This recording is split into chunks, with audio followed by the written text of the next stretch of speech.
Assalamualaikum warahmatullahi wabarakatuh. Halo, murid-murid jurusan TAV SMK Negeri 1 Adiwarna.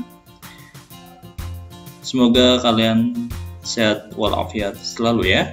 Amin. Ya, pada pertemuan kali ini kita akan membahas materi tentang algoritma dan flowchart pada mata pelajaran pemrograman mikroprosesor dan mikrokontroller. Pada pertemuan sebelumnya, Bapak sudah memberikan 3 buah kasus untuk kalian kerjakan ya. Di video yang lain nanti akan Bapak tayangkan ulasan untuk 3 kasus pada pertemuan yang lalu ya. Baiklah, langsung saja kita masuk ke materi kali ini, yaitu tentang algoritma dan flowchart.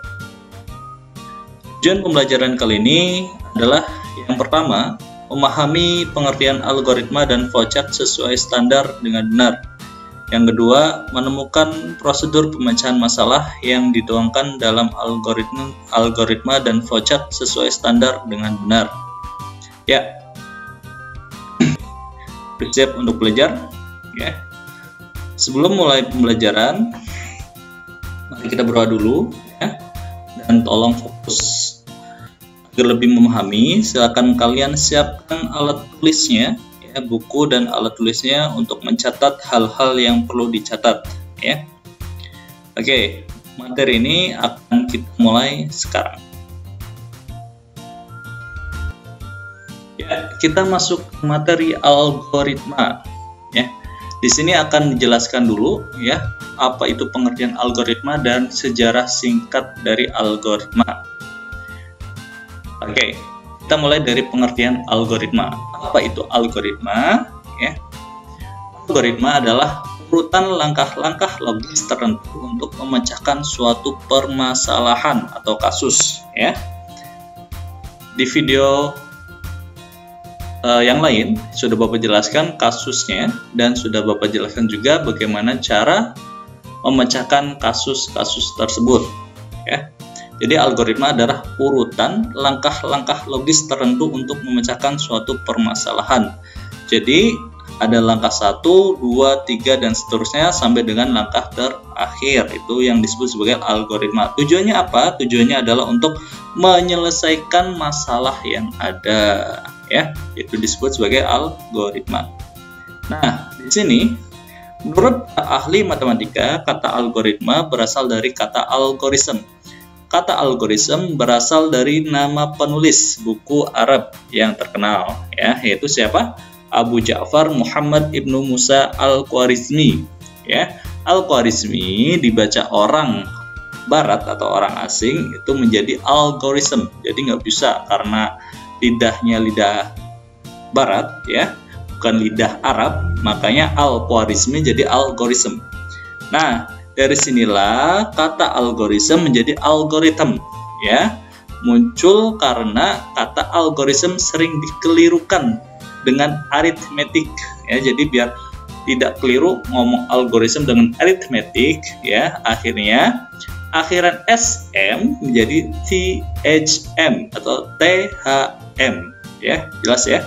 Jadi untuk membedakan saja antara aritmetik dengan algoritma, makanya akhiran SM, ya, atau panggilan dari penemunya Al-Khwarizmi diubah menjadi THM, algorithm, ya.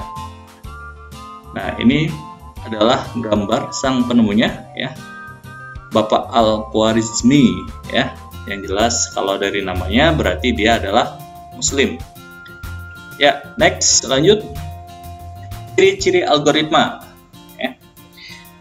Di video kali ini Bapak akan menjelaskan sedikit tentang ciri-ciri algoritma, ya. Yang pertama adalah algoritma itu pasti logis, ya. Pasti sistematis, pasti tidak ambigu, dan pastinya efektif. Nah, kita lihat penjelasannya. Apa yang dimaksud dengan logis? Logis yaitu masuk akal atau tidak ngawur atau dapat pahami akal secara baik, ya. Jadi segala sesuatu yang masuk di akal pikiran kita itu disebut logis, ya. Kalau tidak bisa dipikirkan oleh akal pikiran kita, akal sehat kita, maka itu bukan hal yang logis. Contohnya hantu, ya. Hantu itu tidak bisa dilihat oleh mata kita, ya. Makanya banyak orang yang menganggap hantu itu tidak logis, ya, karena ya tidak masuk akal, karena tidak bisa terlihat. Oke, ini adalah penjelasan dari ciri-ciri algoritma, ya, logis atau masuk akal, ya. Yang kedua itu sistematis. Apa maksudnya? Nah, sistematis di sini algoritma itu mempunyai ciri-ciri berurutan, ya, memiliki awalan, proses, dan akhiran.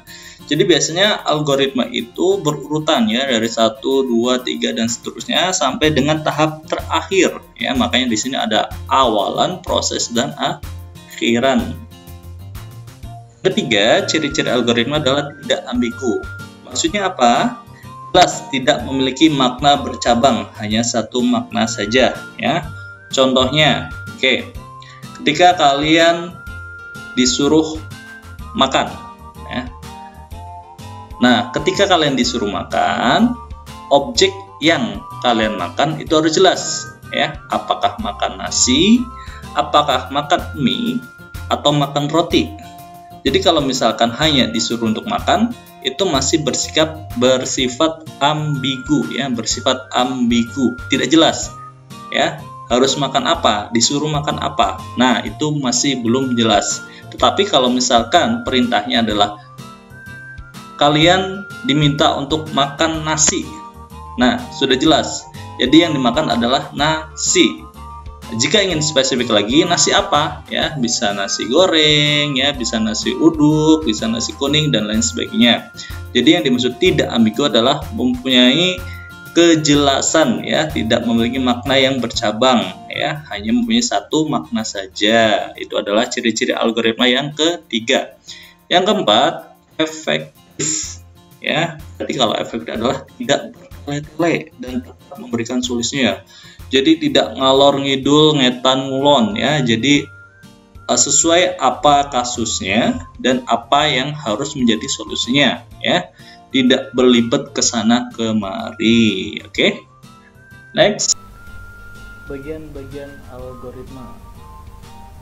Yang pertama, algoritma memiliki masukan atau input. Yang kedua, algoritma memiliki keluaran atau output. Yang ketiga, algoritma memiliki batasan. Yang keempat, algoritma memiliki arah. Dan yang kelima, algoritma memiliki efisiensi. Oke, kita simak penjelasannya. Yang pertama yaitu masukan.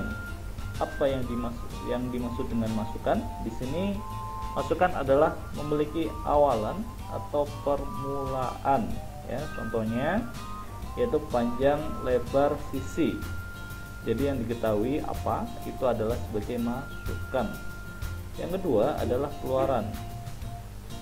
Apa yang dimaksud dengan keluaran? Yaitu memiliki akhiran atau hasil, ya. Contohnya adalah luas, volume, gaya.